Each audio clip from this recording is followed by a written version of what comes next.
Interrúmpame en el momento en el que ustedes necesiten algo. Se me pasó, una disculpa. ¿Ok? Entonces, como les estaba diciendo, entonces ustedes tienen la gran ventaja de la abstracción de pensamiento. ¿Esto a qué les va a llevar con la abstracción del pensamiento? A llegar a un punto en el cual las matemáticas financieras a nivel internacional tienen una exigencia diferente a la que nosotros tenemos aquí en el contexto nacional. En el contexto nacional, todavía los contadores, nada más llegamos a la determinación de, de cálculos a través de fórmulas como un interés simple, interés compuesto, pero a nivel internacional principalmente ya se está visualizando en Europa, ya tiene tiempo, de que los contadores ya también tienen que entrarle al cálculo integral, al cálculo diferencial, y todavía no lo podemos aterrizar. De hecho, ya hay matemáticas aplicadas a las normas internacionales de contabilidad o las normas de información financiera, las llamadas IFRS,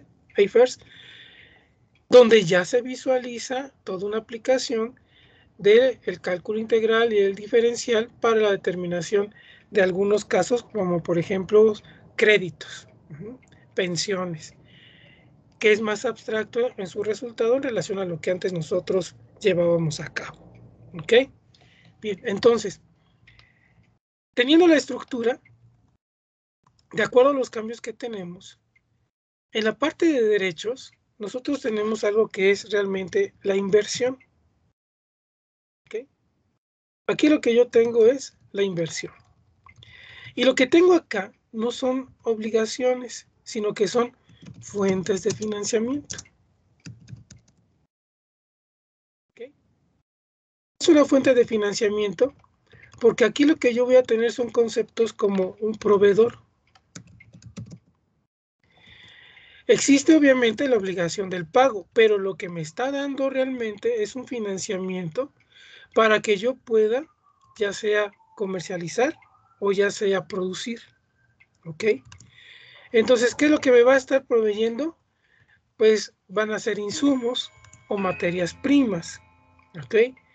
O artículos que los voy a llevar al activo circulante a través de la cuenta de inventarios, ¿ok? Por ejemplo, en ese caso. De financiamiento, como lo tengo aquí, se van a dividir en fuentes de financiamiento externas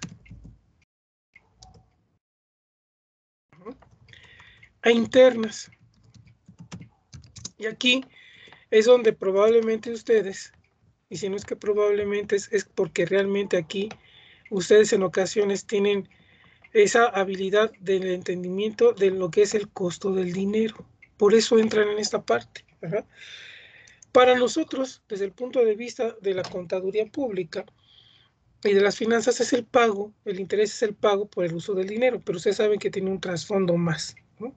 El interés conlleva muchas situaciones en que la empresa debe saber decidir si toma un crédito o no toma un crédito y los impactos que puede tener en el ámbito económico de la propia empresa. Entonces, aquí, cuando hablamos de externo es porque pago precisamente el interés.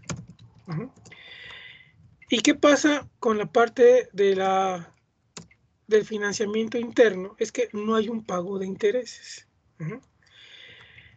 Esto realmente no se estudia a gran profundidad porque les digo, yo voy al banco, hago la mediación o la negociación para obtener un crédito en las mejores condiciones de pago del interés. Pero existen para este caso conceptos que vienen derivados de la política de dividendos de Miller y Modigliani, que son de los principales autores o tratadistas en el tema, que nos dicen a nosotros cómo tendremos que utilizar el concepto de dividendos al término de un ejercicio. ¿Ok? ¿Qué es un dividendo? El dividendo es la parte que le corresponde en reclamo a un propietario exigir al término de un ejercicio. ¿Ok? ¿De dónde se deriva el dividendo? De la utilidad que haya generado una empresa en un periodo de un año. Es decir, durante los 365 días del año hay operaciones y transacciones que van a generar utilidades después de impuestos. Y de acuerdo al porcentaje que tengan de acciones, los propietarios accionistas hacen su reclamo. Y Miller y Modigliani nos dan a nosotros las bases de esa política de dividendos, donde nos establecen qué tan conveniente es un retiro al 100%, qué es una inversión al 100% de los dividendos, o en partes proporcionales, a lo mejor un 50-50, para el ente. ¿Qué beneficios tiene la entidad en este caso? Que al haber una reinversión por parte de sus accionistas, no hay un pago de intereses. Y esto es una recapitalización, donde en un momento dado hasta se puede agregar más valor para el ente económico. Eso es en grandes términos lo que estaríamos nosotros visualizando en un análisis. Hasta aquí, ¿tienen alguna pregunta?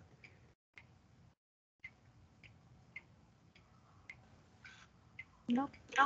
¿No? No, profe. ¿Es claro, muchachos? Sí, profesor. Sí, con toda confianza, me pueden interrumpir y me pueden hacer las preguntas que ustedes consideren pertinentes de las dudas que tengan para irlas aclarando. ¿Ok? Bien. Sí, gracias. Entonces, ¿de dónde salen los datos para poder hacer un análisis de este documento? Del estado de situación financiera, pero también tenemos otros estados. Tenemos en particular también el estado de resultados, que también le llaman pérdidas y ganancias, o también le llaman cuenta de resultados. Dependiendo, ¿no? Son sinónimos para nosotros en un momento dado que existen estos documentos. A diferencia del otro, este tiene una estructura muy bien identificada, ¿ok? ¿Por qué bien identificada? Porque ya sé que está en cuadrantes, por si lo queremos ver así. ¿Por qué en cuadrantes? Porque tengo activo, pasivo y el capital. En el caso del estado de resultados, es de forma lineal. ¿Por qué de forma lineal? Porque no hay en un momento dado cuadrantes. Y es prácticamente una fórmula muy amplia el estado de resultados. ¿Ok? ¿De dónde parte el estado de resultados? Vamos a visualizarlo. Del ingreso. Dependiendo del sistema de registro contable, es como yo voy a tener la distribución de las cuentas que corresponden al estado de resultados. Yo puedo tener un ingreso bruto o un ingreso neto, dependiendo, vuelvo a repetir, del sistema de registro. ¿Ok? ¿Ustedes recordarán algo de esto? ¿Del estado de resultados?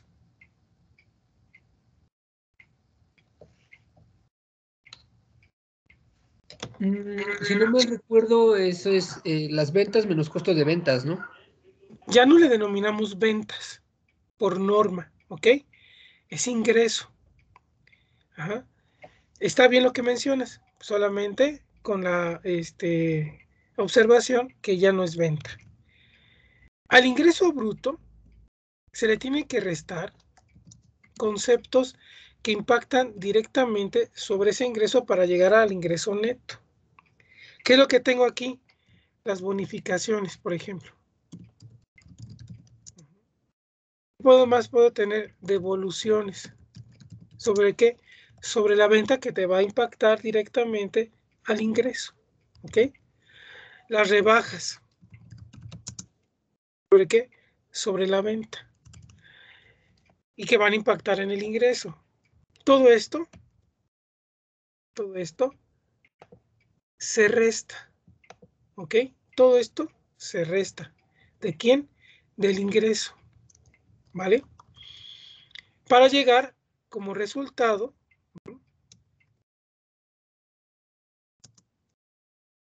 como resultado al ingreso neto. Ahorita les explico por qué no se pone venta. Ajá. A esto yo le voy a restar lo que ya dijo su compañero Luis. ¿Qué le voy a restar? El costo de lo vendido. Ajá. Y obtengo como resultado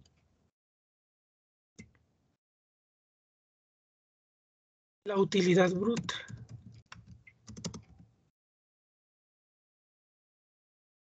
¿Okay? Esto se puede decir que es el resultado más importante de una empresa. ¿Por qué? Porque aquí tú tienes en esto, tú tienes realmente la parte esencial del negocio. Eso es importante que todos lo sepamos. ¿Por qué? Porque ahí tienes, obviamente, el ingreso neto y tienes aparte el costo.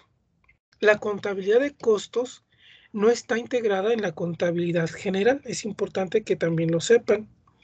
Para ello nosotros tenemos una contabilidad específica y que no la van a encontrar en ningún sistema de registro automatizado como son ASPEL, a lo mejor han escuchado el COI. Ahí no viene la contabilidad de costos. En un ERP, que son estos sistemas integradores, en ocasiones llegan a tener los sistemas de costeo, pero es a través del sistema predeterminado y generalmente es por el estándar, donde se alimentan los datos a los 3 elementos del costo y nos da ya este concepto de costo de lo vendido. En algunos otros casos lo determinamos todavía con un Excel. ¿Por qué?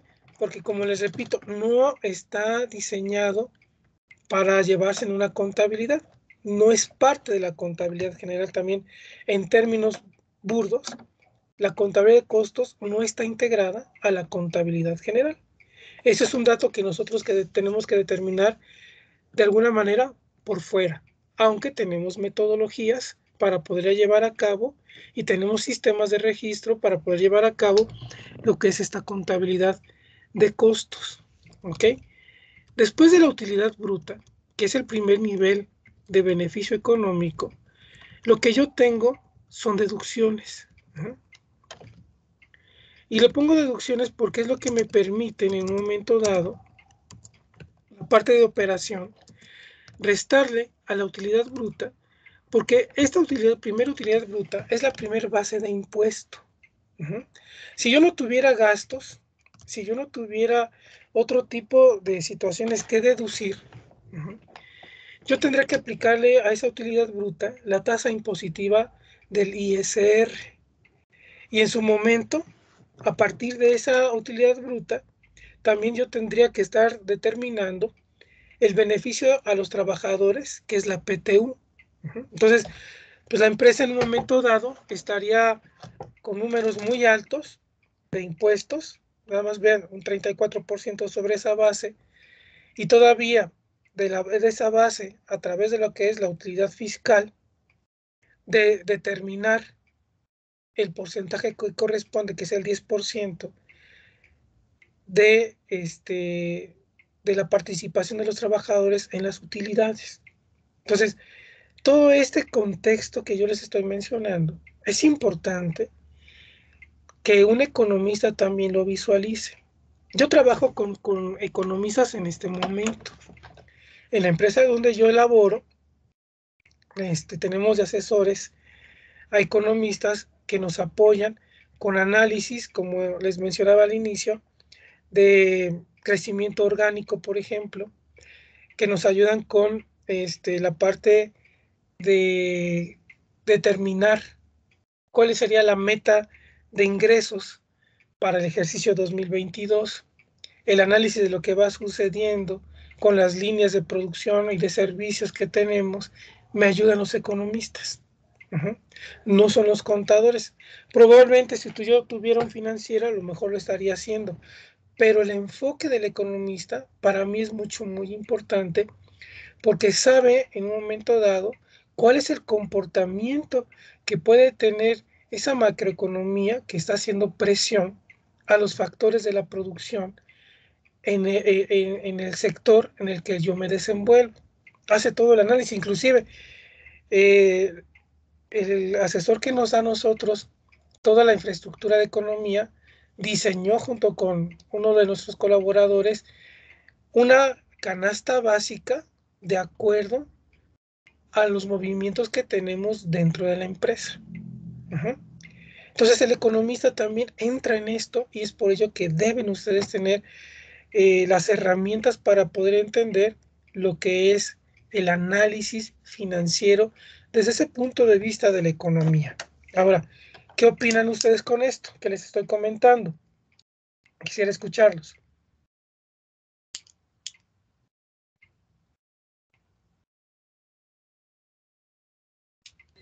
Híjole, profe, bueno, Ujú.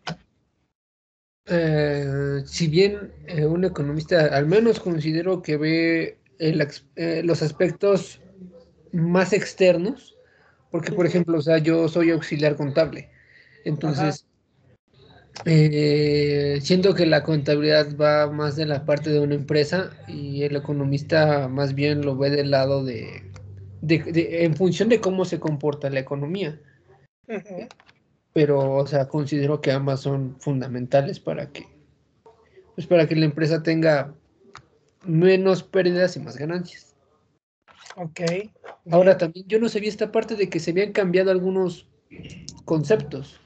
Sí, cambiaron a partir del año 2000. Del año 2000 ya tenemos cambios muy radicales. De hecho, con lo que tú acabas de mencionar, tú sabes que la contaduría pública es una disciplina de carácter científico, ajá, porque nos basamos en modelos, nos basamos en técnicas y aplicamos el método científico. Y la contabilidad es una técnica, ajá, ya bien definida por el CINIF y obviamente por lo que nos marcan las normas internacionales de información financiera. Actualmente, nosotros tenemos una estructura de que casi todos los países del globo terráqueo ya llevan este concepto, donde no sabemos cómo van en el diseño de sus normas de información financiera, es en países africanos, obviamente por su condición sociopolítica, y en países de Oceanía, pero ya toda la región latinoamericana, y más bien ya todo el continente americano, ya estamos homologados a lo que es normas de información financiera. Estados Unidos era el que no quería, pero ya está dentro a través de USGAP, que también se le reconocen como normas supletorias en México, junto con las normas internacionales de información financiera. Toda Europa ya también está, ya toda Asia ya también está.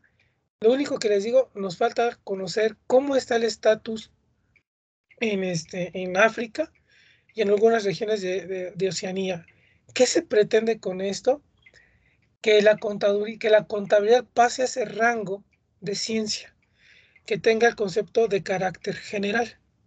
Entonces, hay grandes cambios que pues resultan que aún un contador tiene la facultad de poder interpretar un estado financiero de cualquier región del mundo.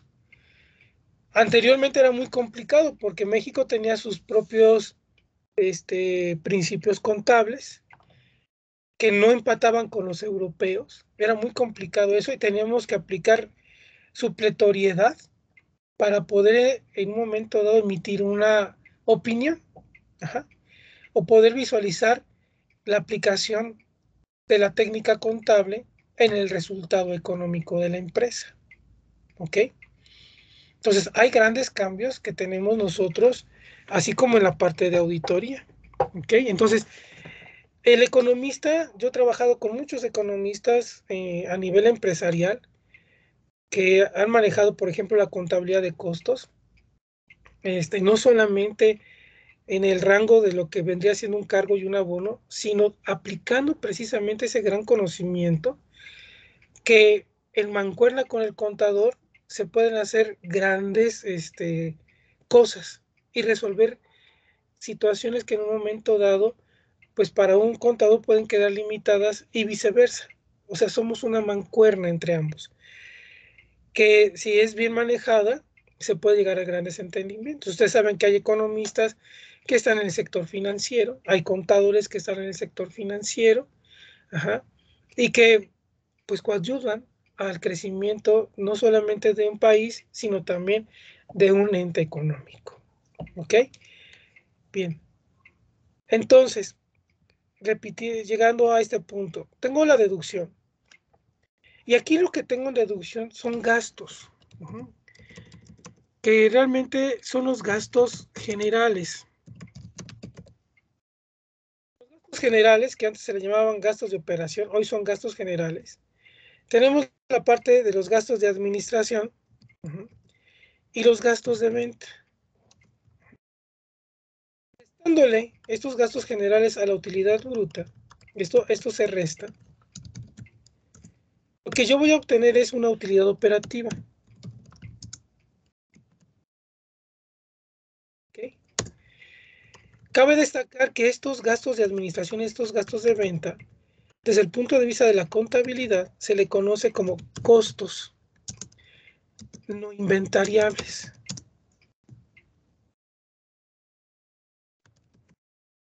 ¿Okay? Y que estos son los que a mí me ayudan en un momento dado para determinar puntos de equilibrio.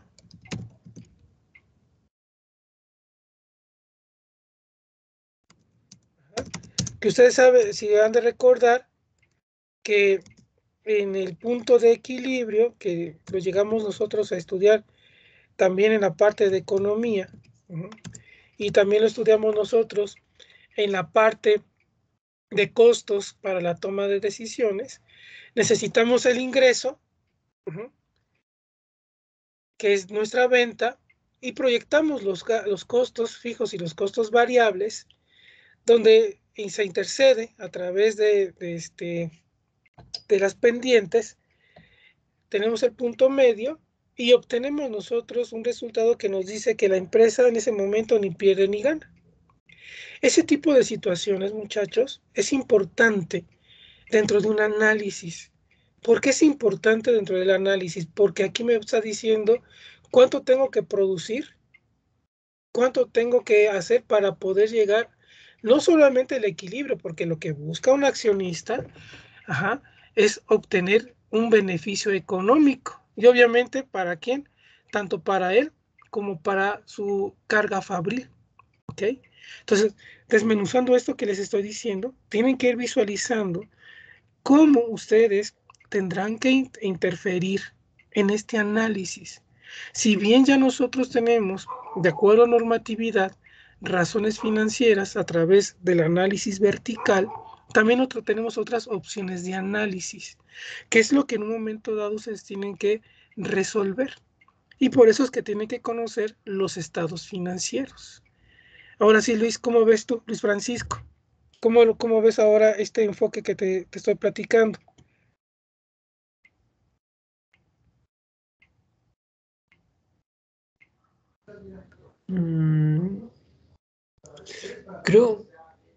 Creo que es un poquito más directo, ¿no cree? ¿En qué sentido? O, o bueno, si no Con tus mal... palabras. Ujú. No, termine usted. No, está bien, como vas bien. Lo que necesito es que vayas de alguna manera explayando tus ideas, para irlas aterrizando. ¿Ok? A ver, Luis.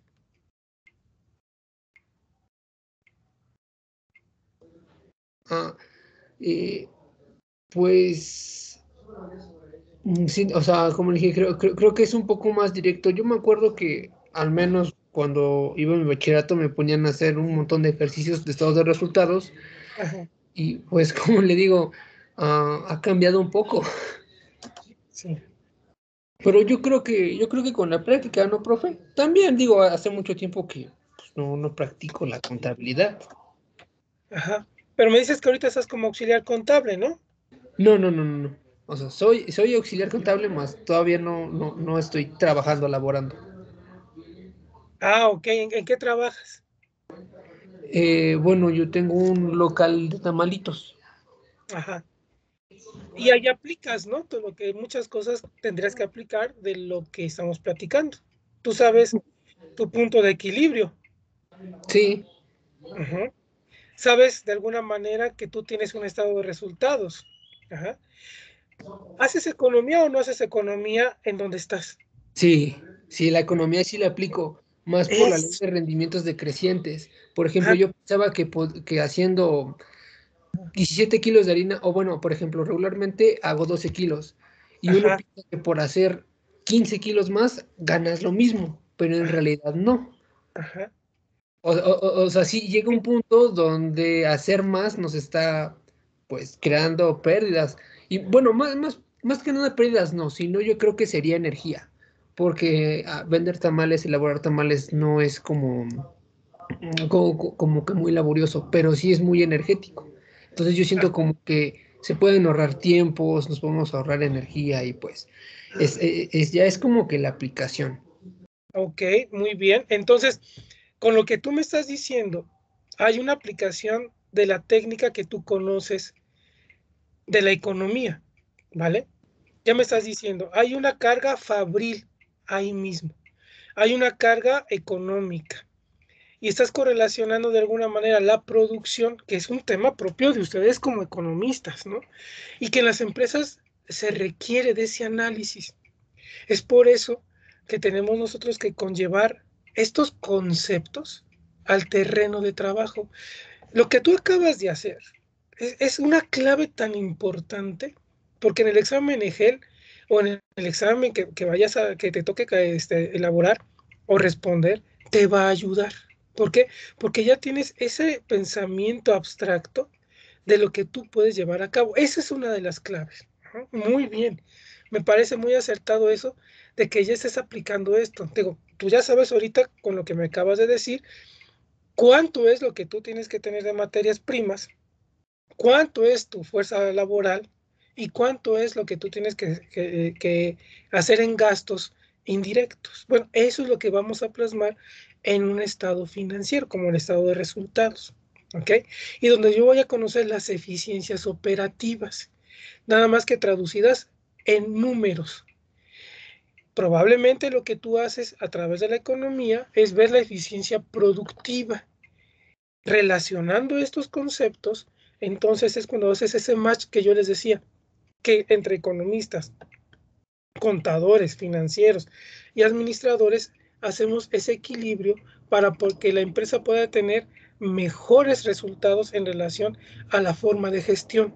Sí queda un poco más claro eso, Luis, Jazmín y Luis Daniel. Sí, profe. Sí, Ajá, maestro. ok. Entonces, en el caso de ustedes como economistas, muchachos, no es tanto la técnica del cargo y el abono, sino la comprensión propia de lo que conlleva el economista al análisis financiero. ¿Qué es lo que yo espero de un economista en un momento dado con respecto a el resultado económico financiero, por ejemplo, de una acción? Ya metiéndonos en situaciones un poco más complicadas, ¿no? De un bono, que probablemente para los contadores y los financieros hablar de colocación de bonos, de deuda pública, es hacer el cálculo, pero ustedes saben el trasfondo de lo que implica colocar en un momento dado una acción, porque esta acción va a bursatilizarse y el concepto de bursatilizar va a conllevar situaciones como es el comportamiento del mercado accionario, el comportamiento del mercado del sector al que corresponde ese grupo de acciones o esa acción, e inclusive hasta la propia reputación de la empresa que la emitió. Esos factores ustedes los evalúan, ajá, y hacen proyecciones, porque es otra de las cosas que tienen ustedes, hacen proyecciones de comportamiento. Y lo que hacemos los contadores es que nosotros registramos lo que pasó y lo que hace en la empresa. ¿Sí me explico con esto también, muchachos? Sí, Sí, profesor. ¿Sí? Entonces, para mí es muy importante el economista, como les digo. ¿Por qué? Porque para mí es una herramienta que me facilita la toma de decisiones. ¿Con qué? Con esa perspectiva que tiene. Entonces, el estado de resultados es un documento que me va a ayudar a mí para ver cómo va precisamente la empresa en la parte operativa de negocio y que va a impactar directamente sobre este concepto estructural que es el balance general. Después de lo que yo tengo como la utilidad operativa, yo tendría que deducir de esta parte otro tipo de gastos. Que aquí lo que yo tengo son los gastos financieros o productos financieros. Gastos, productos financieros. A esto le llamamos, ya que lo reducimos, que es una utilidad, utilidad de financiamiento. Aquí es más o menos porque el gasto te impacta en una reducción y el producto te impacta también. Y también podemos tener otros ingresos. Aquí en la parte superior, que ya vimos aquí, hay un ingreso bruto, pero recuerden que ese es el ingreso que es correlacionado a la operación base de negocio. ¿Dónde la voy a tener esta reflejada? En mi acta constitutiva. En el acta constitutiva, bien, ¿a qué te vas a dedicar? Pero yo puedo tener otros ingresos que no vayan relacionados con la esencia del negocio. ¿Okay? ¿Qué puede ser un ingreso extraordinario? Por ejemplo, la venta de un activo. La venta de un activo va a depender de qué?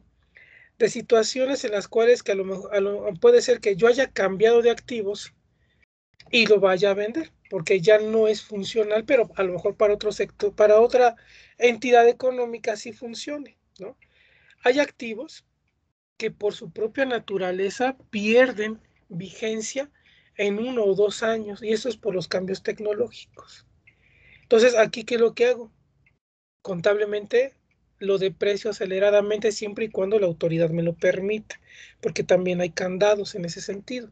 Entonces, si yo pago depreciación acelerada y por los cambios tecnológicos lo llevo a 2 o 3 años, ese lo puedo vender. Al venderlo, de acuerdo a un valor de salvamento, yo puedo obtener un ingreso, no asociado, como les digo, a lo que es mi esencia de actividades. Por consiguiente, se considera otro ingreso. Otra cosa importante, se me pasa ahorita porque a veces tenemos palabras muy técnicas. Si hay alguna palabra, algo que no me entiendan, por favor, indíquenmelo para que yo les explique de qué se trata, ¿ok? ¿Sí, muchachos? Sí, maestro. Ok, hasta aquí. Todo lo que les he dicho con esa jerga contable, ¿me lo han entendido? ¿No hay problema en ese sentido? No, todo bien. ¿Todo bien? Perfecto. Entonces Sí, continuamos. todo bien, profe. Perfecto. Entonces estamos entendiendo bien.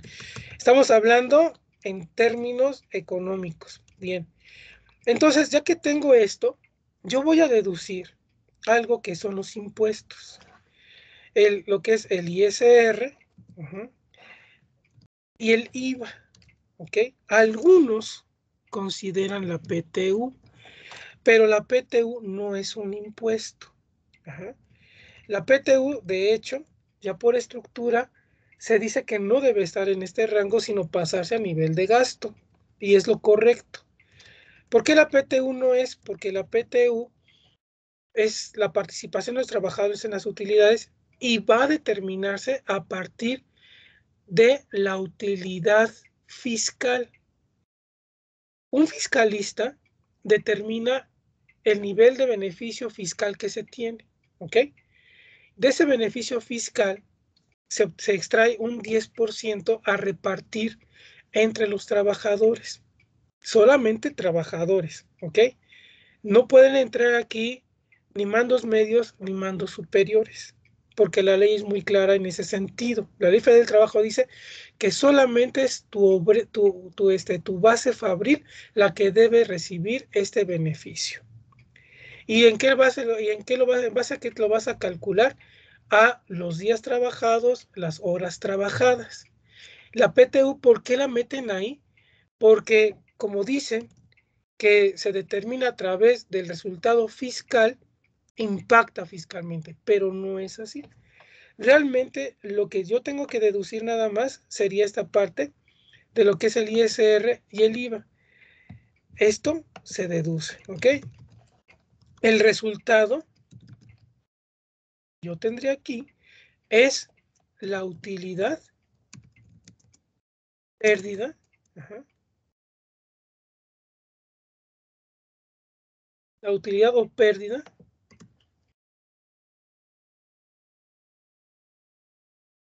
del periodo o del ejercicio, ¿ok? Ahora, es importante que también valoren algo. No todas las empresas tienen ingresos y tienen un beneficio como una utilidad. Puede haber una pérdida, ¿ok? ¿Esto por qué se los hago como una reflexión?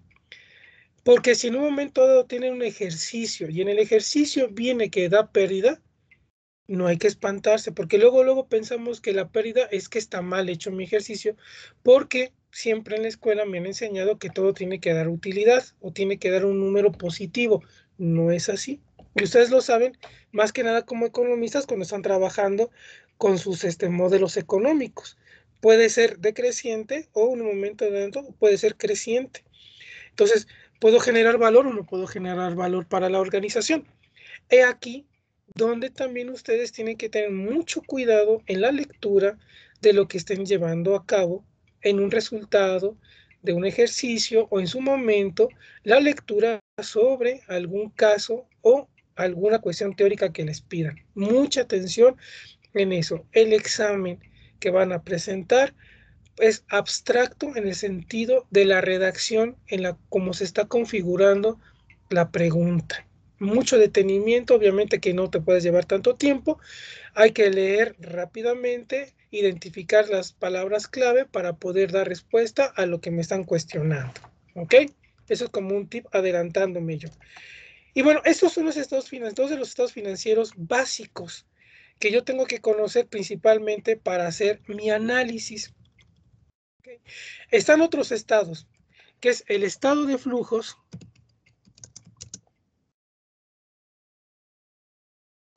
de efectivo, que aquí lo importante es saber básicamente lo que es un origen y lo que es la aplicación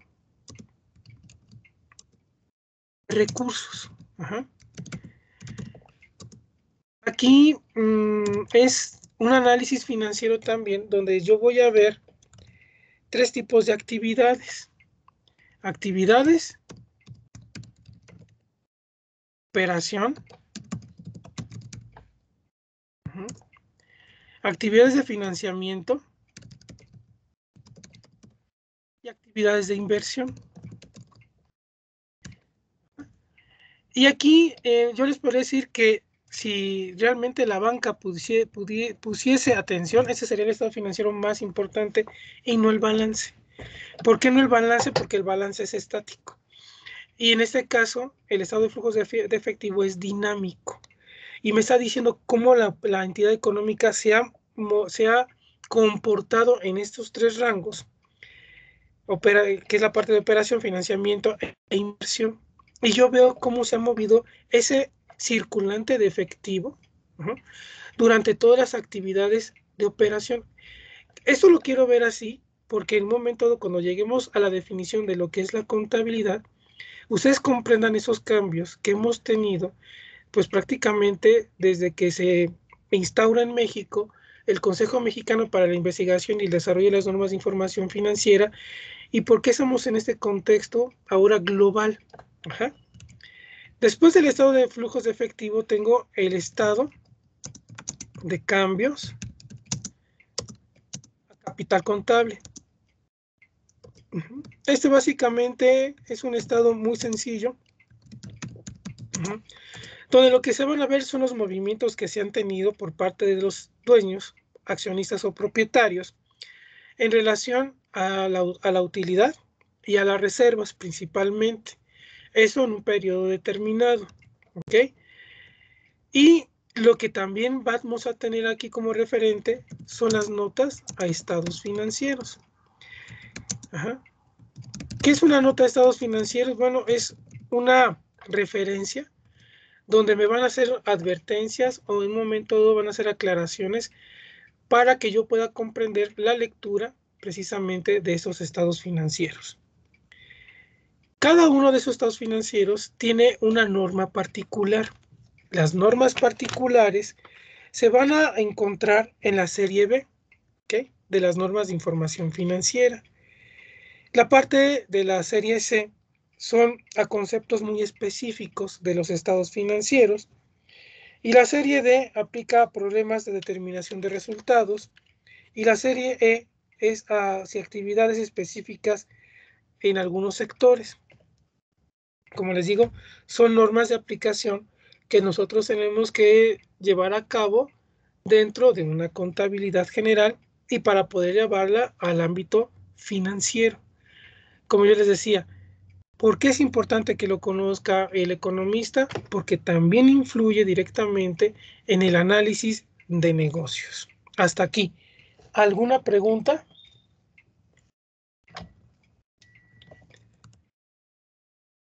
¿Alguna pregunta, muchachos? Perdón, Tengo una ¿podría pregunta. repetir nuevamente qué son las notas a estados financieros? Las Dijo notas que observaciones, ¿no? Más bien. sí, puede ser una observación, puede ser una indicación, puede ser un punto relevante. Mira, ejemplo de esto. A nota de estados financieros, yo puedo llevar conceptos como litigios. Ajá. Los litigios pueden ser de tipo laboral o de otro índole, donde va a repercutir financieramente a la empresa. ¿En qué casos? Supongamos que tenemos un obrero y que este obrero nos demanda. Bueno, esa demanda yo la tengo que tener en una nota porque me puede afectar económicamente y lo llevo a través de algo que se le denominan cuentas de orden.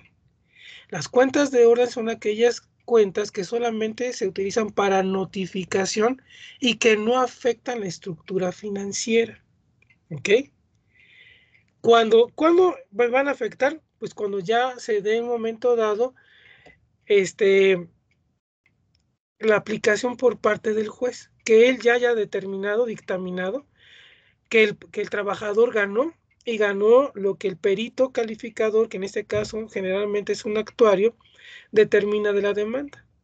Entonces, en ese momento ya pasa a nivel de gasto y tengo que yo pagarle al trabajador ese dinero. Pero como en la parte de un litigio, perdón, en la parte de un litigio es como si tuviéramos una provisión, pero no lo puedo provisionar porque estoy reconociendo el gasto y ahí sí a mí me afectaría estructuralmente. Como no hay un fallo por parte del juez, entonces lo llevo yo a una nota y cuando los dueños o propietarios o accionistas lean el documento, tienen que advertir que podemos tener un fallo en contra de la empresa. ¿Sí queda más claro? Sí, profesor. Gracias. Ya ¿En me qué quedó un otro poquito caso, más claro. en qué otro caso puede darse? Eh, todos conocemos Liverpool, ¿verdad? Palacio de Hierro. Todos lo conocemos. Y ustedes saben que Palacio de Hierro y Liverpool es una boutique. Y dentro de esa boutique hay boutiques. Ustedes han visto que existen los espacios para Escapino, los espacios para Montblanc, y que parece que está dentro de la tienda otra tienda. Bueno, estos pequeños espacios son rentados obviamente por ya sea Liverpool o Palacio de Hierro. El ingreso que está ahí, generado por la venta, no le pertenece a Liverpool. A eso le denominamos ventas a consignación. Liverpool, ¿qué es lo que renta? Todo el espacio. Ajá. Pero el mobiliario, pues por la imagen de Montblanc o de Scapino o de Julio o de la marca que me lo haya pedido el espacio, está ocupando mis instalaciones. Entonces, todo lo que es el ingreso relacionado con la venta de estas marcas, yo no lo puedo llevar a un ingreso propio porque no me pertenece. Es aquí lo importante que yo tengo que saber cómo se maneja la parte de los ingresos. Entonces, ¿qué es lo que hago?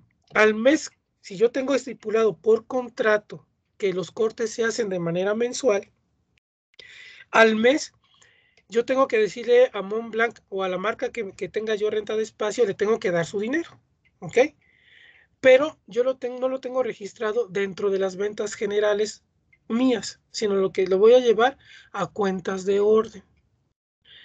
Cuando yo le entrego a estas marcas su dinero, yo ya tuve que haber deducido de ahí o restado de ahí la comisión que yo les cobro por el uso, espacio y goce del espacio rentado. Obviamente que aquí va a ir uso de agua, luz, teléfono, todos los gastos que ustedes consideren. Y a lo mejor yo pacte con ellos que por sus ventas voy a obtener un 25%, y ellos por colocar obviamente su mercancía, posicionarse, pues lo hacen, ¿ok? Y se llevan un 75% para ellos. Obviamente yo solamente sobre ese 25% que les estoy deduciendo, pagaré ISR, pagaré si aplican los IVAs, etcétera. ¿Queda ya más claro con ese ejemplo? ¿Queda más claro? Sí, profesor. ¿Sí? Ok, bien. Entonces, ahora lo que vamos a visualizar es que dentro de la normatividad financiera, como yo les estaba diciendo, tenemos nosotros conceptos muy claros y que debemos de conocer previos a poder llevar a cabo lo que determinamos como los métodos de análisis e interpretación de estados financieros. ¿Ok? Vamos a hacer un cuadro ahorita, donde vamos a ver que existen los métodos verticales y los métodos horizontales, pero primero quiero que ustedes visualicen y vean en conjunto conmigo lo que marca la norma. ¿Ok? Me dicen cuando ya ven ustedes el slide.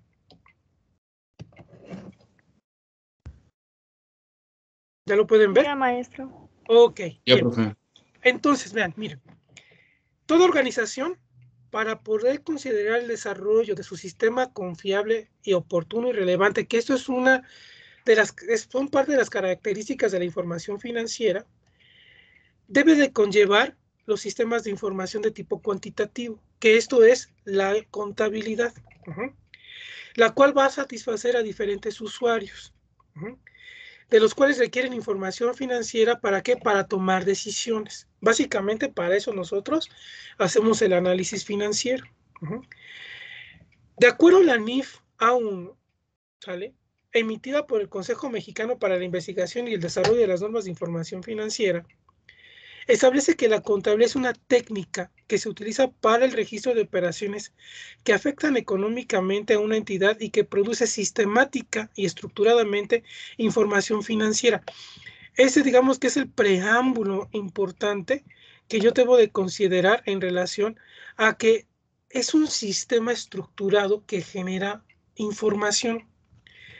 La otra parte, y que ya ahorita con la última revisión que hubo a la NIF A1 el año pasado, separan los dos conceptos. ¿Por qué los separan? Bueno, porque aquí me está diciendo que produce información financiera estructuradamente y que va a ser utilizada por terceros. Y aquí deducen que este apartado le van a denominar contabilidad financiera.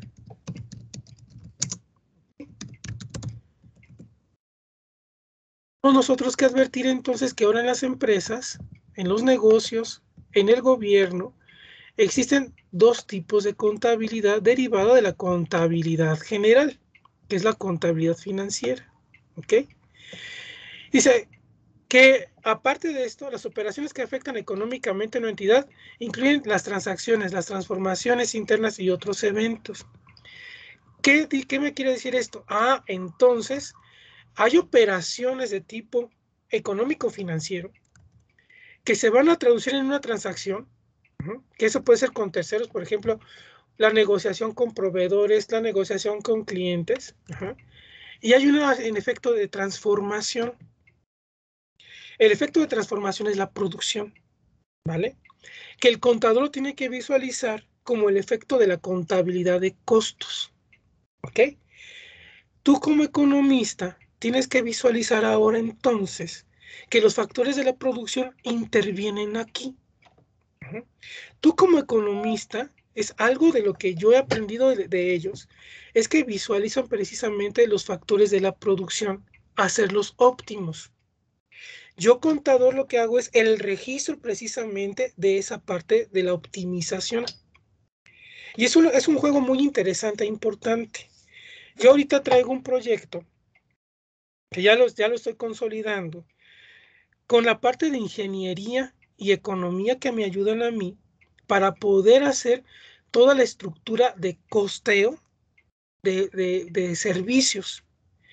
Y aparte, con la parte de los contadores, estoy haciendo toda la estructura del registro contable a través de los sistemas que yo puedo llevar a cabo, que puede ser el histórico, el predeterminado o por la toma de decisiones, que es el ABC. Entonces, llegamos a un punto de acuerdo entre costos y productividad y contabilidad de gestión de cómo hacer nuestra tarjeta de costeo. Ajá. Y a lo que te quiero decir con esto es de que hay una contabilidad financiera, pero ya vislumbramos también con esto que hay una contabilidad administrativa. Uh-huh. La contabilidad financiera es sobre datos históricos, ¿vale? Y que va a ir hacia el exterior de la organización. Llámense inversionistas, autoridades, público, investigadores, bancos, proveedores, clientes, ¿ok? Y la parte de la contabilidad administrativa es aquella que está dentro de la organización.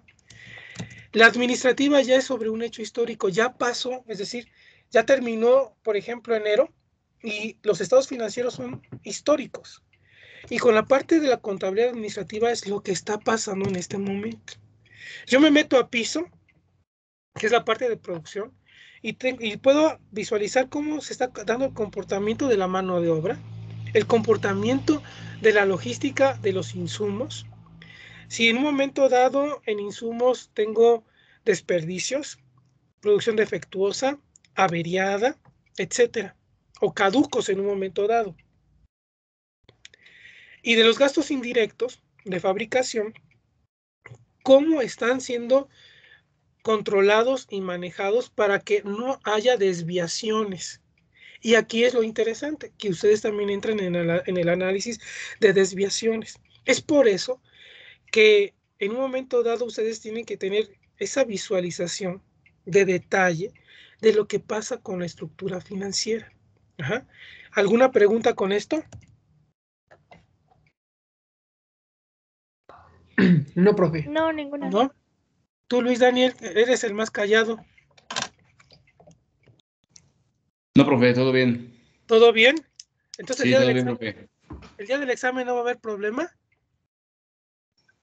Para nada, profe. Eso. Entonces vamos por el 10, los 3. ¿Sí? Ya escucho a la maestra Marcela, ¿eh?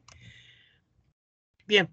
Ahora, dentro de la estructura económica, yo tengo obligaciones que cumplir. No me voy a meter al detalle, pero tienen que conocer que de acuerdo al Código de Comercio, en su artículo 33, se establece que las entidades económicas tienen la obligación de llevar a cabo contabilidad. ¿Ok? Los registros de todas sus operaciones, ¿vale? Y me hablan de sistemas de registro. Bueno, en la contabilidad se establece que debemos llevar nosotros cualquiera de los dos sistemas que están en vigencia, que es el analítico pormenorizado e inventarios perpetuos. Son dos formas de llevar un registro contable. Analítico o pormenorizado, como se menciona, es como les había yo enseñado el estado de resultados, que va por detalle: ingreso bruto, devoluciones, rebajas, o sea, es muy detallado. Y el de inventarios perpetuos es totalmente diferente. No significa que no maneje estos conceptos, sí los manejo, pero están inmersos sobre una misma cuenta. Entonces, si yo tengo ingresos y no veo yo los conceptos de rebajas, bonificaciones, devoluciones, inmediatamente sé que estamos viendo una contabilidad más condensada y que es por el sistema pormenorizado, de inventarios perpetuos, ¿vale? Eso es lo que marca el artículo 33 del Código de Comercio. También me dice que permitirá identificar las operaciones de tipo individual y sus características, permitirá seguir la huella desde las operaciones individuales hasta la acumulación, que eso se vería en el concepto de la cuenta. El mismo Código de Comercio dice permitirá la preparación de estados financieros que incluyan en la información financiera del negocio. Permitirá conectar y seguir la huella entre las cifras de dichos estados, las acumulaciones de las cuentas y las operaciones individuales. Incluirá los sistemas de control y verificación internos necesarios para impedir la omisión del registro de operaciones, para asegurar la corrección del registro contable y para asegurar la corrección de las cifras resultantes. Este artículo no ha sido modificado desde el 23 de enero del 81.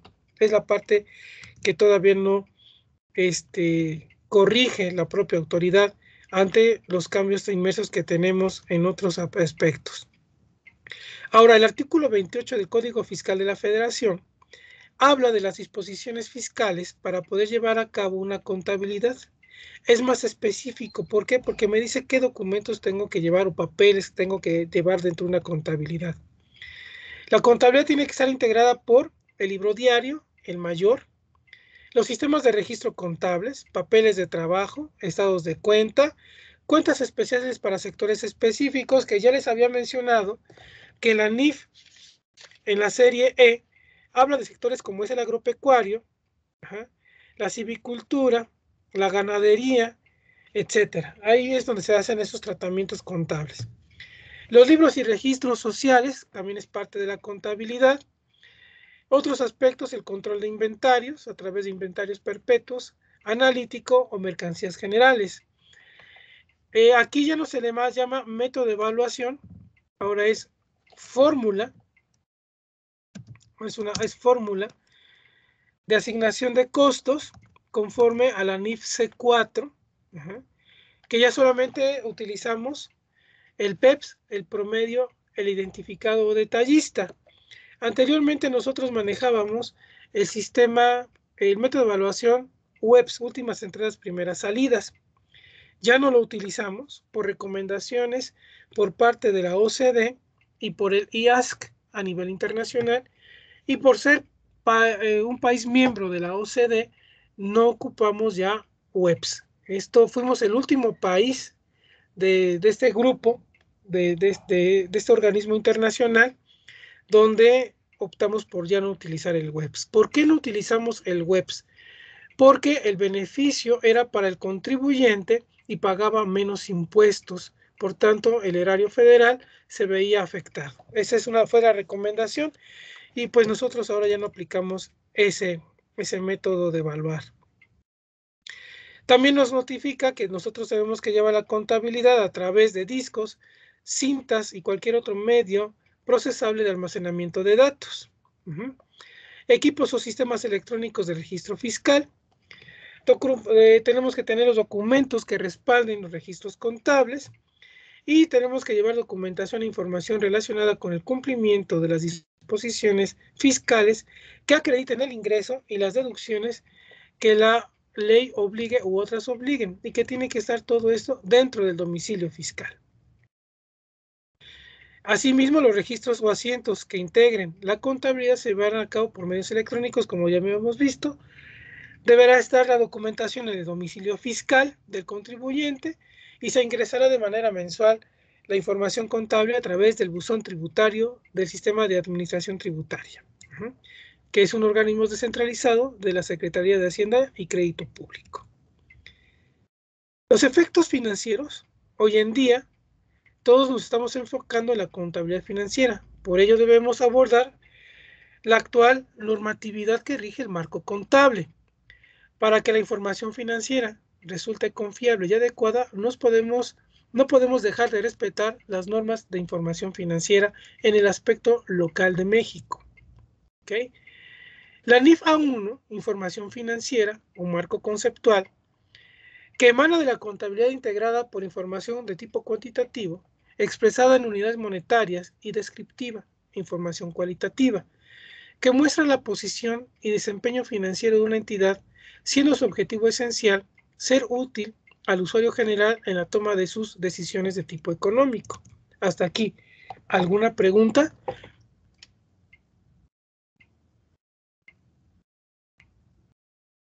No, profe. No, No, profe. seguros, seguros. Está fácil, está complicado. Me estoy yendo con temas muy abstractos. Ustedes díganme para que en el momento que yo sientan que yo me disparo, háganmelo saber. Ajá.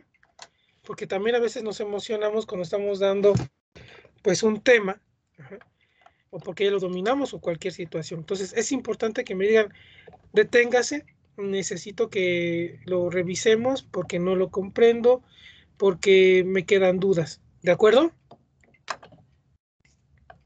Bien. Ahora, su manifestación fundamental son los estados financieros.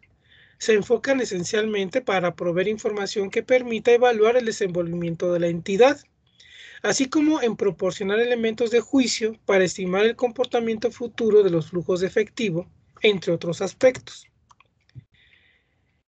De acuerdo a la estructura de las normas internacionales de información financiera y de la propia NIF A1, que es la local aquí en México, las normas de información financiera se van a dividir en normas para el marco conceptual y normas particulares.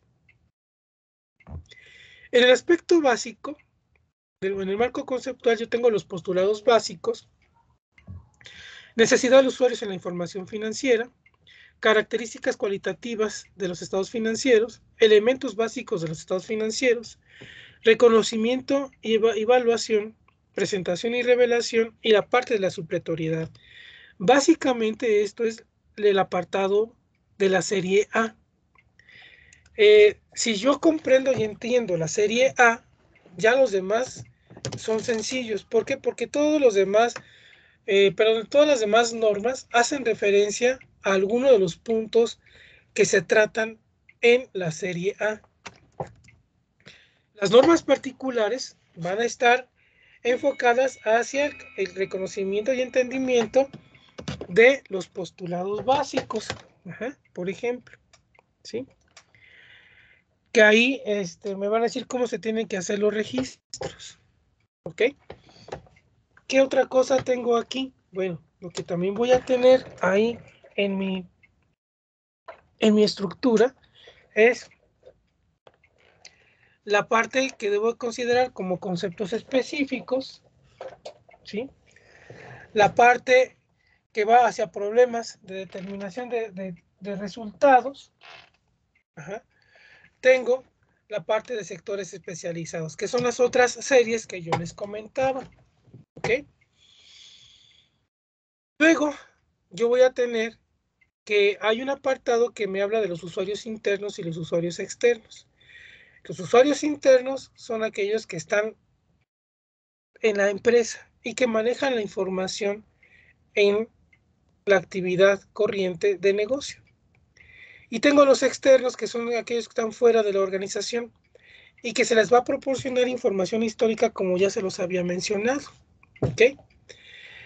A manera de ejemplo, tengo ajá, donde tengo los principales usuarios de la información financiera. En este caso, colocamos al Congreso de la Unión, congresos locales, la Secretaría de Hacienda y Crédito Público, la Comisión Nacional Bancaria de Valores, la de Seguros y Fianzas, la CONSAR, entes públicos, instituciones financieras y público en general. ¿Ok? Luego, lo que podemos tener como otro ejemplo, ya desde el punto de vista de la empresa, tenemos al ente. ¿Ok? Tengo el usuario externo y el interno. El interno, accionistas, la administración, empleados. El externo, autoridad gubernamental, instituciones de crédito, proveedores, clientes y el público en general. Esta parte que dice público en general ha sido muy cuestionado porque de alguna manera yo tendría que presentarle a cualquiera que me pida a mí mis datos de la información y ella la pueda revisar. Por ética profesional entra una controversia ahí, no podremos presentársela. Pero como ningún contador levantó la mano cuando se hicieron los procesos de auscultación, pues quedó ahí y ha seguido quedando ahí para que el público en general pueda solicitar en un momento dado información del ente económico.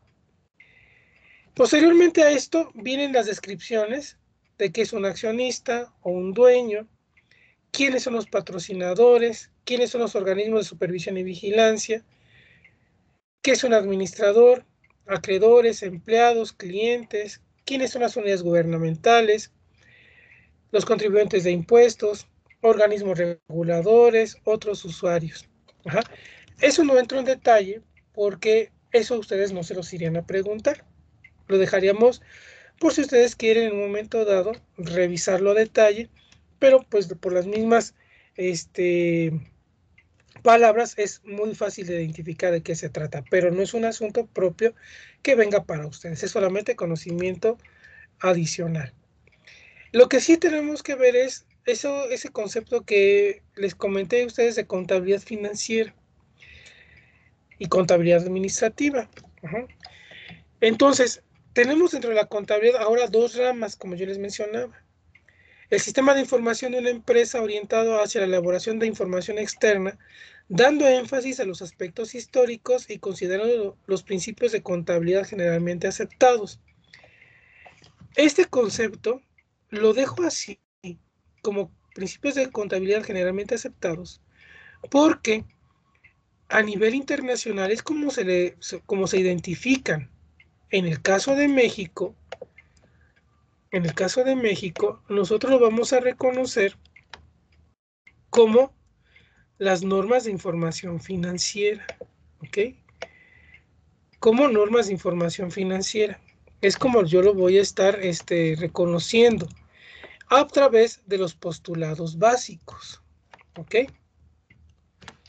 Ya se trabó mi PowerPoint. Déjenme quitarlo. Mientras, hasta aquí, ¿quién tiene alguna duda, una opinión, algo que quiera comentar?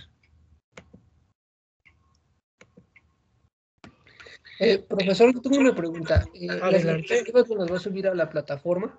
Sí. Ah, ok. O sea, estoy anotando todo, pero de todas No, formas, que no alcancé a copiar algunas cosas. no, sí.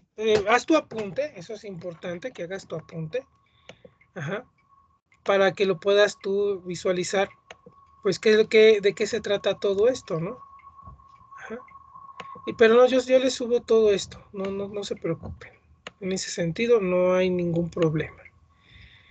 Ajá. Bien. ¿Alguna pregunta más? Luis, tú que me dices que en un momento eras o eres auxiliar contable, ¿cómo ves estos cambios? Híjole, pues mire, o sea, mis profesores me decían que anualmente siempre hay que estar, siempre hay que estarse actualizando por Ujú, me parece que hay un librito, código fiscal o libreta fiscal, me parece que se llamaba. ujú. Bueno, o sea, dije, bueno, a lo mejor son términos fiscales. No, nunca me imaginé que pasara así un cambio tan brusco, ya, por ejemplo, en el estado de resultados, algunos conceptos, Ajá. o en el balance general. Bueno, claro, es obvio, ¿no? Creo que todas las técnicas evolucionan y pues creo que la contabilidad, pues como usted lo dice, es una mancuerna, que si se fusiona con la economía, pues dejan buenos resultados. Claro. A lo que hacías mención, no es una libreta fiscal, es el Código Fiscal de la Federación, Mm. la ley del impuesto sobre la renta, la ley del IVA, y que emana estos conceptos de la ley de ingresos y egresos de la Federación que se emiten cada año. no solamente tenemos que actualizarnos nosotros de manera anual, sino que también nos tenemos que actualizar porque resulta que la autoridad emite resoluciones o resoluciones misceláneas fiscales donde nos dice,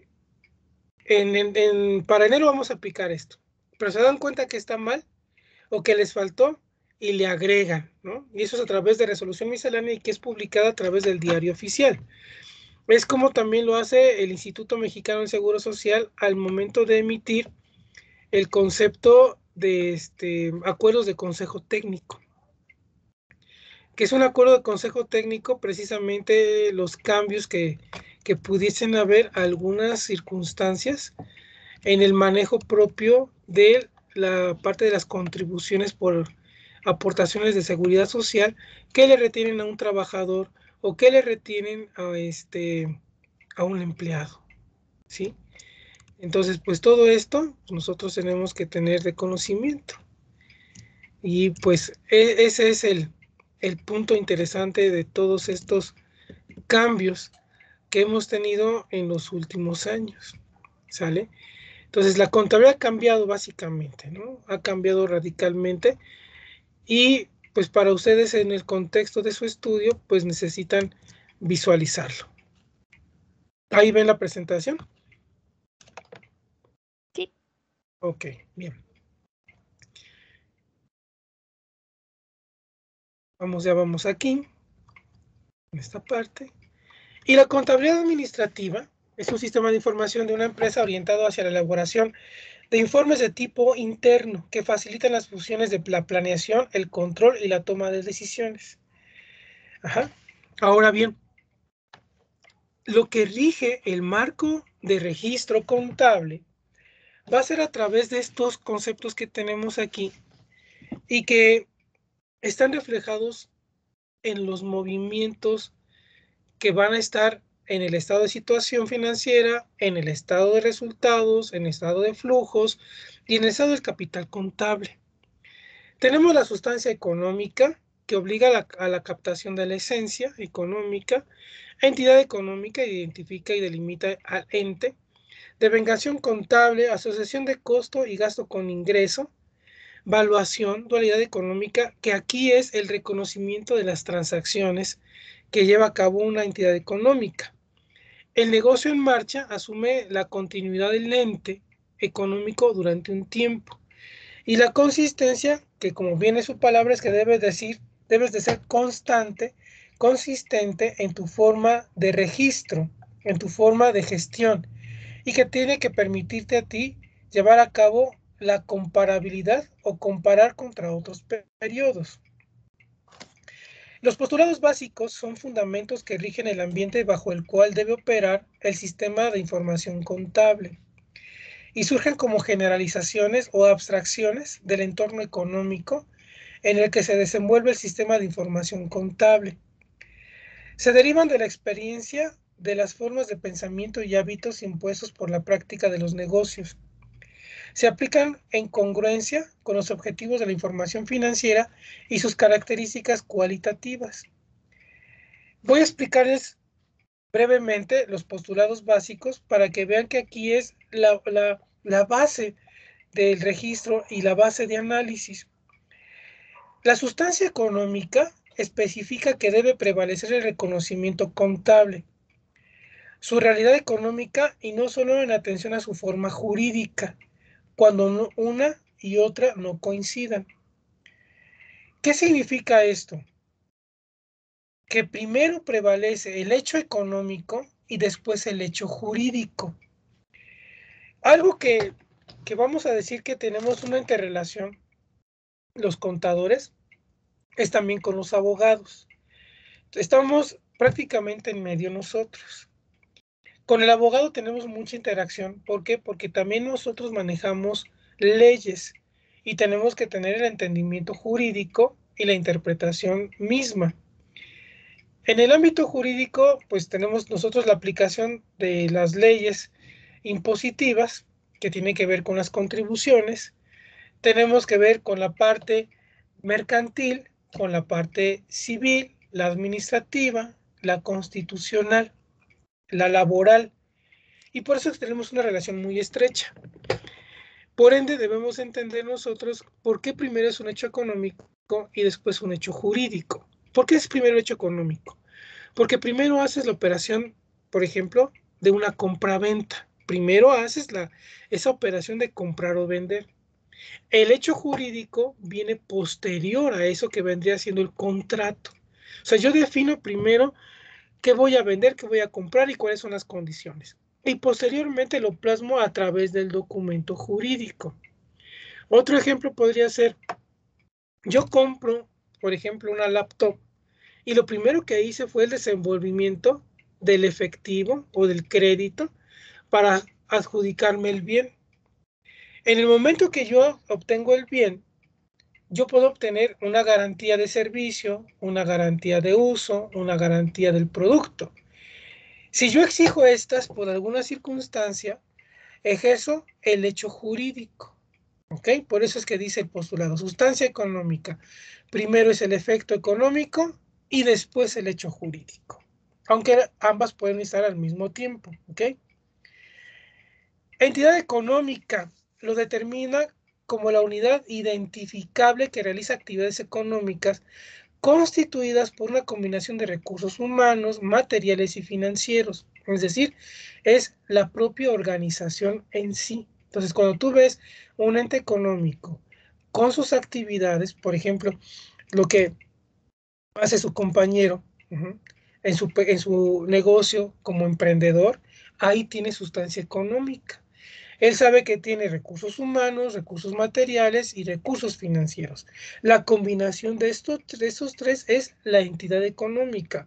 De hecho, si yo lo veo filosóficamente, dice Descartes, primero pienso, luego existo.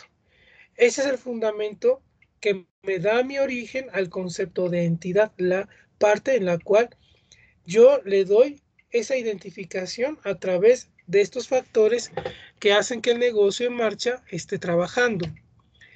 Negocio en marcha. Establece que la entidad económica se presume en existencia permanente dentro de un horizonte ilimitado, salvo prueba de contrario, porque las cifras en el sistema de información contable representan valores sistemáticamente obtenidos en las bases de las NIF. ¿Qué significa esto? La continuidad propia del negocio. Es decir, se establece en un periodo y continúa en el número de años. Obviamente ahorita por la pandemia tuvimos interrupción de los negocios en marcha. ¿Por qué? Porque muchos tuvieron que cerrar por efectos que ya todos conocemos. Ahí en esa interrupción también hay un efecto fiscal, no hay pago de impuestos porque no hay ingresos. En el momento que se reactiva, entonces el negocio en marcha continúa con esta situación de tiempo ilimitado, aunque mercantilmente se establece que una entidad económica puede durar hasta 99 años. ¿Qué pasa después de los 99 años? Vuelves a refrendar otro tiempo, pero eso es un acto jurídico que lo tienes que ver ante un notario público. Devengación contable. En este caso, son los efectos que se van a derivar de una operación o una transacción. Y lo que te está diciendo es de que tú tienes operaciones con terceros. Estos terceros y tú tienen operaciones de compraventa de bienes y servicios. Y establece el postulado básico que tú tienes que reconocer en el momento en que se lleva a cabo la operación su totalidad en la contabilidad, independientemente de la fecha en que se considere realizada para fines contables. Entonces, ¿esto qué es lo que sucede? Un ejemplo básico. Lo voy a colocar aquí en el Excel. Las pólizas de seguro, una póliza de seguro, se va consumiendo, vamos a llamarle así, se va consumiendo durante un periodo que va de 1 a 12 meses. Supongamos que fue contratada de esa manera, ¿ok? ¿Cuándo tendría que reconocerlo? Bueno, lo tengo que reconocer en el periodo 0. ¿Por qué en el periodo 0? Porque aquí es cuando yo la adquirí. A lo mejor la adquirí en diciembre, ¿ok? En ese momento la tendré que reconocer. ¿ok? Si el gasto fue de 1,200, en ese momento lo reconozco. El consumo es otra situación. Esto, por efectos administrativos, sé que se va agotando mes con mes. Entonces me está diciendo el postulado básico, enuncia los efectos derivados de las transacciones que lleva a cabo una entidad económica con otras entidades, las transformaciones internas y otros eventos que le han afectado económicamente, deben reconocerse contablemente en su totalidad. Ajá. Eso es lo que representa. ¿Por qué viene esta parte? Porque anteriormente a este efecto nosotros lo íbamos reconociendo mes con mes. Es decir, estos 1,200 yo reconocía contablemente primero 100, luego 100, hasta que yo cumplía con los 1,200. Ahora ya no. Ahora yo lo tengo que reconocer al momento de que se da la transacción. Postulado de asociación de costo-gasto con ingreso. Indica que los costos y los gastos de una entidad deben identificarse con el ingreso que generan en el mismo periodo independientemente de la fecha en que se realicen. Es lo mismo, es muy parecido al anterior, pero como ejemplo yo puedo tener aquí la contabilidad de costos que les había mencionado, que es esa contabilidad que no está dentro de la contabilidad general. Aquí hay 3 elementos básicos, que es la materia prima, los sueldos y salarios y los gastos incurridos de fabricación o gastos indirectos. Estos 3 elementos, es donde yo voy a ver precisamente lo que se está haciendo mención en relación a la asociación que existe del costo con el ingreso. ¿Por qué? Porque de aquí, de estos 3, determino el costo de ventas. Estos 3 se determina el costo de ventas. El costo de ventas, si yo tengo un estado de resultados, como ya vimos, tengo el ingreso, menos el costo, ¿qué es lo que obtengo? La utilidad bruta. ¿Ok?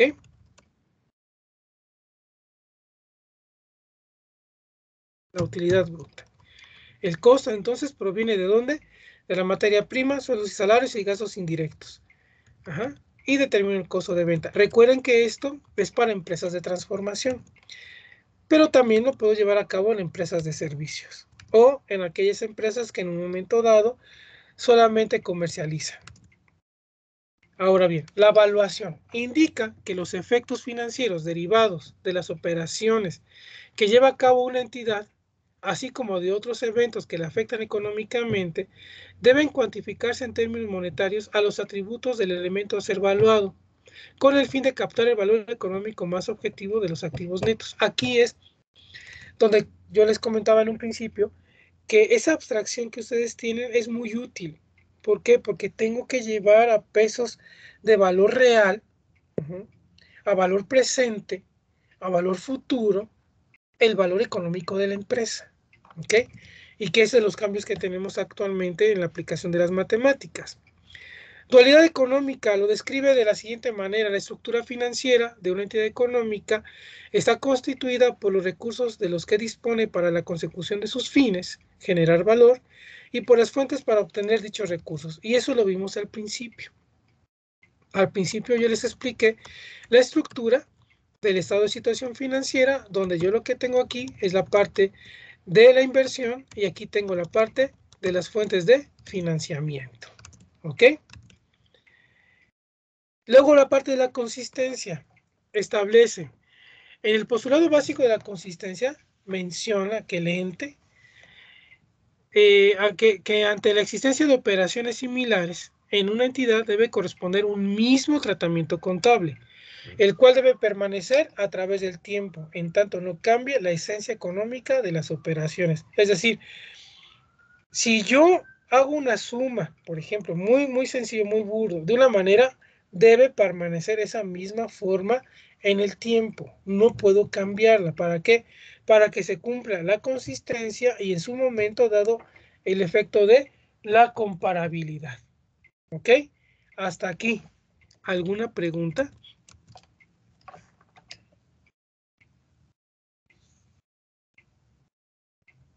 No, No, profe. profesor. Ese es de como de duda. A ver, cualquier duda. ¿Cuál es?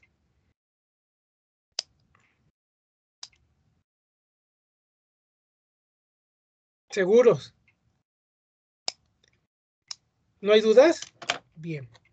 Ok. Entonces, esto es básico. O sea, son conocimientos muy básicos de lo que debo de conocer. ¿Ok? Ahora, para hacer un análisis financiero, voy a empezar yo primero que voy a colocar aquí análisis financiero.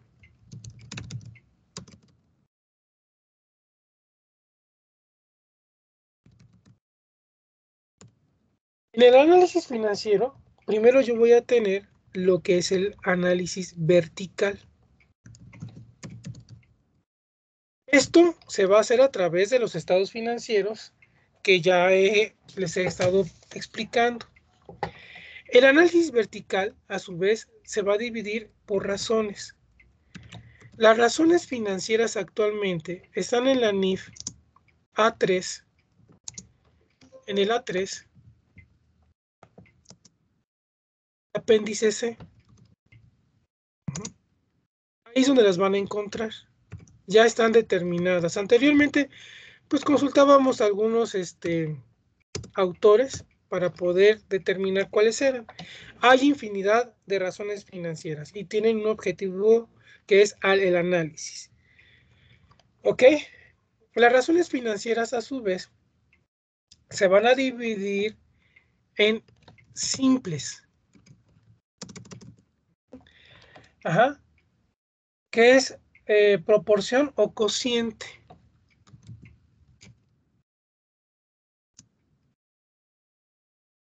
Cociente. ¿Ok? Y en estas yo voy a tener razones de tipo estático, dinámico y mixto. Aquí yo voy a tener en las simples estáticas, dinámicas o dinámicos, ajá, y mixtas. ¿Ok? Y lo que voy a obtener aquí de resultado es la evaluación sobre liquidez, estabilidad y rentabilidad. ¿Ok? Es lo que yo voy a obtener en ese análisis. ¿Ok? A través de ese concepto que estoy mencionando de análisis por razones. ¿Ok?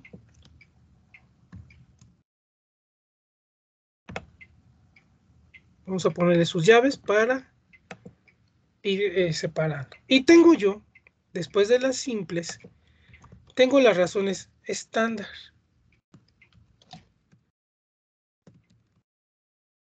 Las razones estándar se van a dividir por análisis interno y por análisis externo. En el análisis interno, lo que yo evalúo es a través de la microeconomía. Aquí es precisamente donde pues están ustedes.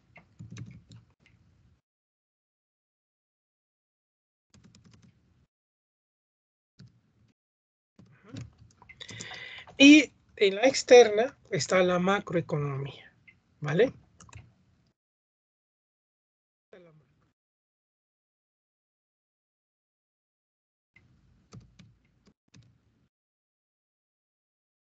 Entonces, en el análisis vertical, yo lo que voy a tener son el estándar, el interno y el externo. Esto es en relación a el análisis por razones. ¿Ok? Esto es por razones. Todo esto. Todo esto es por razones. Vamos a pasarlo aquí para que quede más. Ok, ahí lo tenemos. Y también dentro del análisis por razones, no, dentro del análisis vertical, perdón, por el análisis vertical voy a tener porcientos integrales. Lo voy a colocar aquí. Porcientos integrales, ¿ok? Los porcientos integrales vamos a definir lo que son valores porcentuales a cada uno de los renglones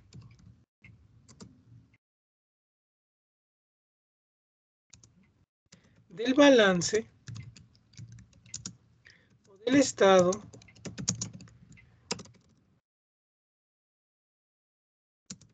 de resultados, ¿ok? En función de la totalidad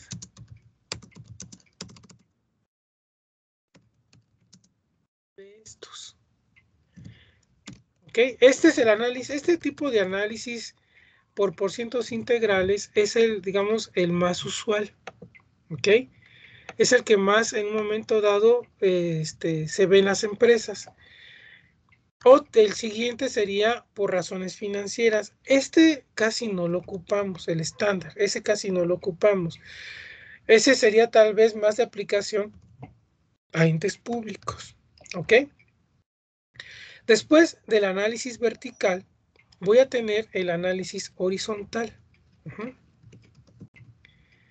El análisis horizontal se va a subdividir por aumentos, disminuciones, ¿ok? Por tendencias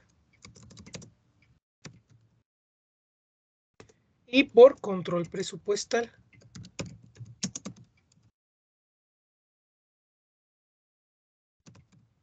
¿Ok? En la parte de aumentos, disminuciones es comparación de estados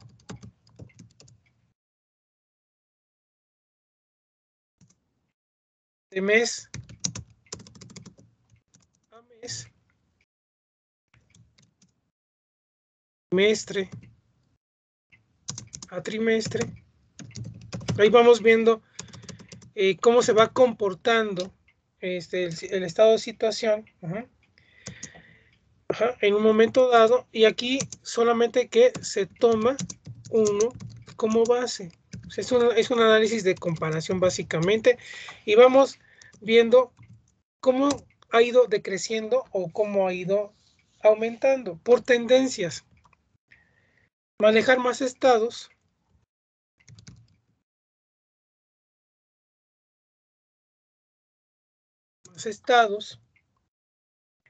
y observar,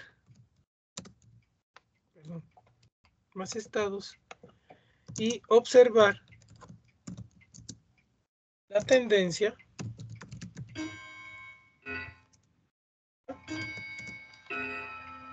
a la alza o baja con datos históricos.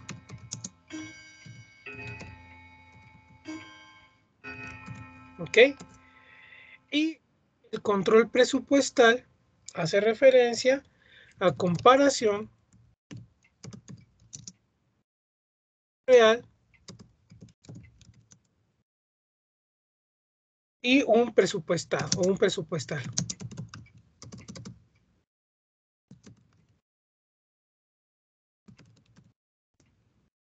¿Ok? Esto vendría siendo entonces lo que hace referencia a los métodos de análisis. ¿Ok? Entonces tengo el vertical, que se divide en razones y porcientos integrales. Y tengo el horizontal, que a su vez se va a dividir en estos tres que ya mencionamos, que es aumentos, disminuciones, aumentos, disminuciones por tendencias y por control presupuestal. ¿Ok? ¿Alguna pregunta, muchachos? Con esto ya para terminar su clase del día de hoy. No, profe, ninguna. Voy bien, me regreso, me están comprendiendo. Con toda confianza, muchachos. Sí, profesor. ¿Sí? A mí lo que me interesa es que ustedes salgan adelante con el tema, que no lo vean como algo pesado, porque a veces cuando no conocemos algo con los cambios, se complica, ¿no? Si es algo nuevo, hágamelo saber para ver en dónde tengo yo que hacer más refuerzos. Si ustedes consideran que necesitan reforzar en algo, indíquenmelo para que podamos trabajarlo. La siguiente sesión, muchachos, estaríamos trabajando con ejercicios de razones financieras. Ajá. Son muy sencillos, no son complicados. ¿Ok? Y yo creo, muchachos, que estaríamos viendo la posibilidad de tener una clase adicional para poder reforzarlos más. Ajá. Esto nuevamente es para darles el apoyo para que saquen adelante el tema. ¿Les parece? Sí. ¿Sí? Bien. Sí, profe, no hay ningún problema. Sí, profe. Perfecto. Adelante. Entonces, con toda la confianza, ¿sale? Me los encargó mucho su maestra Gwendolyn, me los encargó Gwen. Somos muy buenos compañeros, muy buenos amigos en Unitec y desde VM. Entonces, vamos a sacarlos adelante, ¿sale? Pueden contactarme, ya tienen mi correo institucional en Blackboard, también ya tienen en este momento la forma de comunicarse conmigo a través de Teams por cualquier cosa. Escríbanme, yo les responderé en la medida que me permita el trabajo. Si en un momento dado ven que me tardo, no se preocupen, ya vi el mensaje y les responderé en esa medida. Yo les voy a subir la información. Ajá. Si ven más información, es para que tengan también en un momento dado más puntos donde poder hacer una lectura y poder estudiar. Ajá. Hay puntos que son meramente para los contadores, obviamente, pero pues pueden ustedes ampliar su conocimiento. Y lo que yo vaya viendo en el Excel, que sería como nuestra pizarra, ahí se las estaré subiendo para que la vayan analizando y la vayan consultando y verificando si hay alguna duda y yo la pueda resolver en un momento dado. ¿De acuerdo? Sí, profesor, muchas gracias. Sí, Ok. de acuerdo, profe. Sí, Vale. profe. Vale, entonces nos vemos el próximo jueves, ¿de acuerdo? Sale, profesor, nos Hasta vemos. luego, Hasta luego. gracias. Hasta luego, que pasen buena noche.